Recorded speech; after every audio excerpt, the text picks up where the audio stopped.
Hi, Paolo. Nice to see that you've sent us more essays. Let's take a look at your task one here.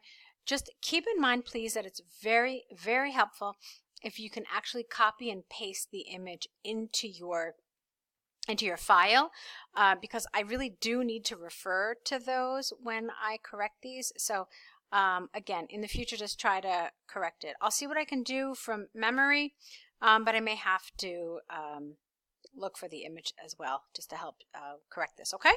So let's get started. The bar chart displays the sales of brown and black leather shoes in 9 European countries in 2018. Overall, middle Western European countries such as Poland, there's 1 L, and Hungary have the highest leather shoe sales, while France has the lowest figure. All right, we don't really call them Middle Western, we call them Central European countries. And to be honest with you, I am not entirely sure that that's accurate. So now you see that I have to take a look and see what the graph looks like. Okay, so I found the graph, and you said here that France is the lowest selling. Let's see. So if that's 75 and this is like 30, it's about 100 something. What about Belgium? Yeah, I guess it's accurate. Okay, I guess it's accurate. I think that there are more obvious things that you could have talked about here. So, for example, you could have said something like the most black leather shoes were sold in Hungary, while the lowest shoe sales were of brown leather shoes in Belgium. So, I mean, that's just a really obvious thing to say. But I guess what you said is fine. Okay, so Hungary has the higher selling of black leather shoes at just under 150, and the second in brown leather at around 130. Okay, first of all, you have to be super careful here because it's not 150, it's actually 150,000, because look, that's what this is telling you. So when you start talking about 150 and 130, automatically this is inaccurate, and that's going to really cost you at least one band score in task achievement, okay? Because inaccurate data is frowned upon. So there's also a problem with the grammar. Let's just look back at this again. So Hungary had the highest. Okay, you said the higher, but that's actually not correct. It's highest. So Hungary had the highest sales, the noun form here, of black leather shoes at just under 150,000, and the second highest in brown leather at around 130,000.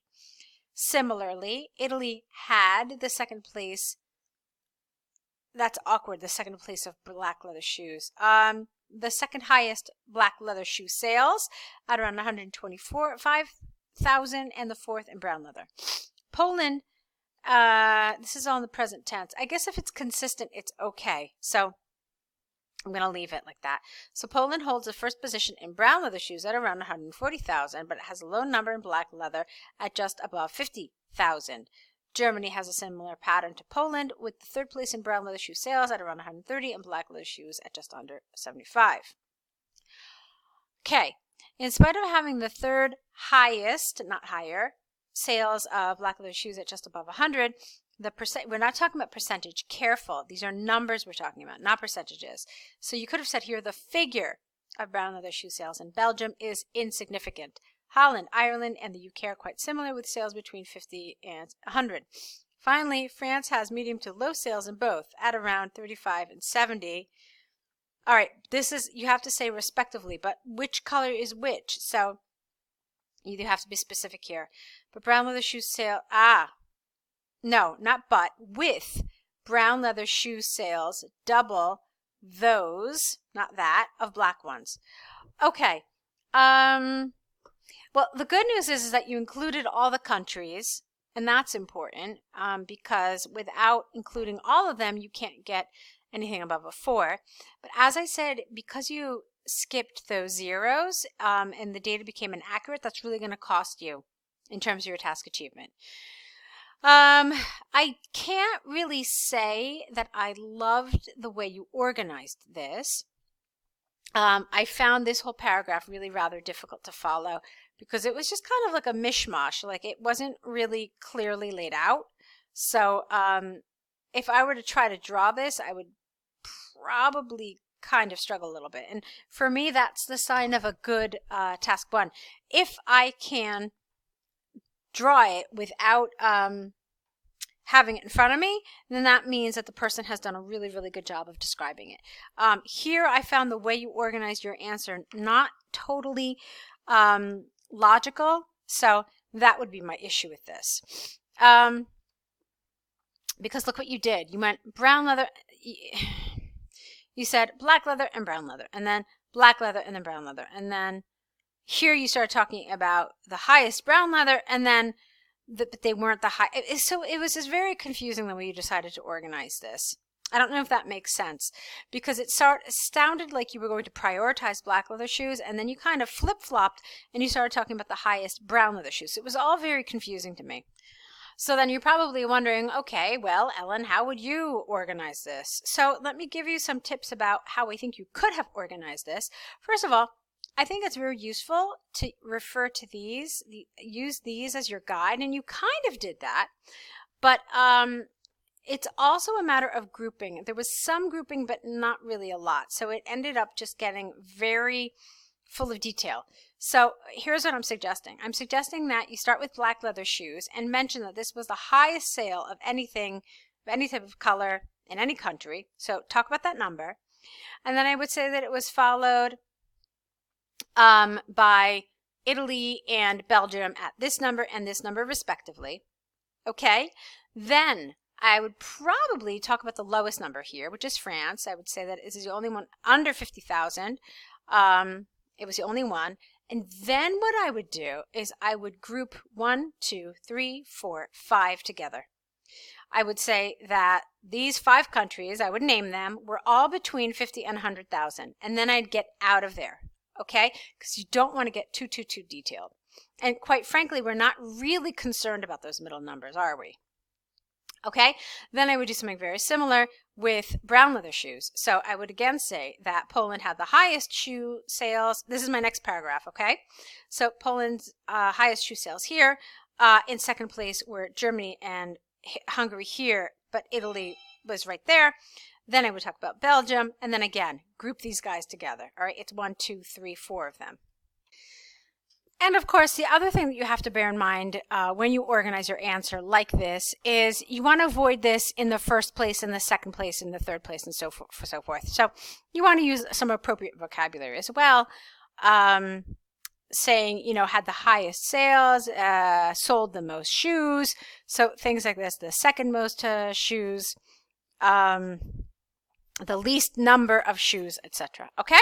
So we're using this kind of language here. Let's go to your task 2 now.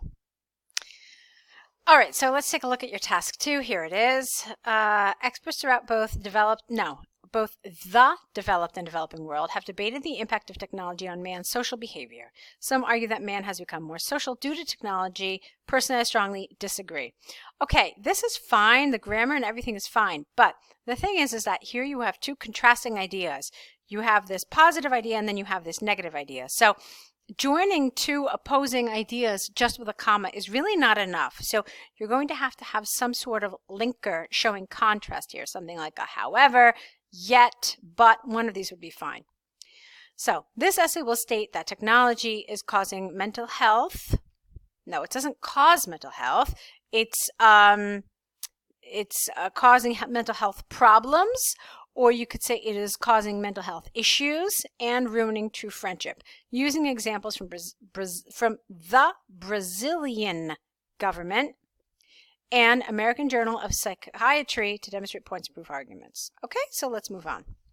On the one hand, there is ample evidence that technology such as social media and the internet has dramatically changed the way relationships are made. This is largely because social media allows anyone to have thousands of friends with a single click. In other words, it is simple and effortless to make a friend. For example, a recent empirical research, not A, get rid of A, recent empirical research by Again, the Brazilian government, or you could say the government of Brazil, demonstrated that the young have 1,200 friends on Facebook on average, but they only interact with less than 1% of this figure. Thus, it is possible to state beyond doubt that the young are mainly making acquaintances over social media and not friends. Okay, I want you to be careful here, because that's not what the essay has asked you to talk about, whether you're making true friends or acquaintances. They're asking you if it has made us more social or not. So here, while you're talking about the topic, yes, you're not answering the question. And so this is going to be problematic, okay? It would not allow you to get one of those higher band scores. So just keep that in mind, and let's see what you did here. On the other hand, it must not be forgotten that having thousands of virtual friends cannot be, careful here, as interpreted, you have an extra syllable, as a social improvement. The central reason behind this is twofold. Firstly, it is due to the fact that having numerous virtual acquaintances is time-consuming and leads to only superficial relationships. You said that in the previous paragraph. Secondly, focusing exclusively on the virtual world here, leads to mental illnesses and causes loneliness. For instance, an extensive study by the American Journal of Psychiatry has shown that the young who only interact with friends over the internet commit suicide. Not as triple as, no, it's 3 times as much as ones that have friends in real life. Okay, first of all, let's talk about this, the young, the young. You keep saying the young. Number one, the essay has not asked you to talk only about young people. It's asked you to talk about people in general. So that's the first thing. The second thing is that you keep using that expression, whereas while you could have used other expressions here, you could have said young people, the youth. So there were other words, but you kept repeating the young, and it really, really kind of stood out to me. Okay? But like I said, more importantly is that you shouldn't be focusing only on young people, but on people in general. Like I said here, when you were talking about these superficial relationships, I felt like this is exactly what you were arguing in the previous paragraph. So I didn't think this was so appropriate. But as you got further on, you started talking about mental illness and loneliness. That was more appropriate, okay? So I thought you should have developed this more and gotten rid of this whole section. All right, so let's move on. In conclusion, technology has increased the quantity of friends people have. However, this change shows to be, no, that's wrong, appears to be highly negative because it has provoked loneliness and mental diseases instead of connecting people. Okay, so that part's fine. Like I said, this was problematic. You didn't really answer the question. And here it was repetitive, and then it was more appropriate from the middle on. So I hope that that is clear. A lot of the grammar was good, but there was some error. There was a problem with the young, and another problem with the word the young, which I should mention, is that this is an expression we use a lot of times to talk about animals and their babies. So in other words, the deer feeds her young, for example, okay? So we don't often use it with humans. I see it a lot in these essays, a lot in IELTS, but it's not entirely the most accurate way to say this, okay? So that's my feedback about this. It did need some work, so go ahead and correct it. See if you can kind of incorporate some of these suggestions that I've made, and let's see more work from you, okay? Good luck.